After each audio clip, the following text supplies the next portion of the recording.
Les cotisations du logiciel de paye au droit retraite complémentaire. Chaque mois, l'entreprise ou son expert comptable utilise un logiciel de paye pour établir les bulletins de salaire de chaque salarié. Ce logiciel lui permet aussi de déterminer les cotisations sociales dues, notamment les cotisations Agirc-Arrco, qui, converties en points, constitueront sa future retraite complémentaire. Pour cette retraite complémentaire, la cotisation est calculée en fonction d'un taux appliqué sur la partie du salaire brut soumise à cotisation, appelée base ou assiette de cotisation. Il existe deux taux principaux. Un taux dit T1 sur la part du salaire inférieur au plafond de la sécurité sociale, dont le seuil est fixé en 2020 à 3 428 € mensuels. La valeur du taux T1 dépend notamment du statut du salarié et de la convention collective. Un taux, dit T2, d'une valeur supérieure au taux T1 sur la part du salaire supérieur à ce plafond. S'il y a erreur sur l'assiette ou sur le taux, le montant des cotisations sera incorrect. Ces erreurs peuvent par exemple être causées par une saisie incorrecte du pourcentage d'activité.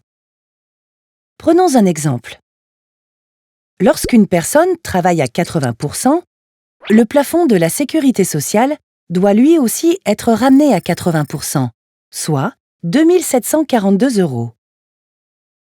Si notre salarié gagne 2 900 € par mois, il cotisera en T1 sur 2 742 € et en T2 sur le reste.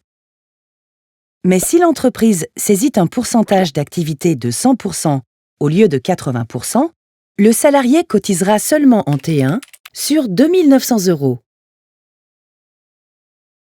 Une fois toutes les informations de paye remplies, la DSN, Déclaration sociale nominative, qui comprend le montant de toutes les cotisations sociales, est envoyée à tous les organismes de protection sociale.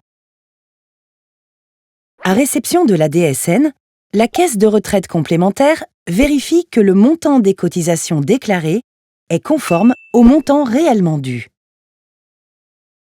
Si une incohérence est détectée, comme dans le cas cité précédemment, la Caisse contacte l'entreprise, qui devra corriger l'erreur sur la prochaine paye et régulariser les périodes précédentes.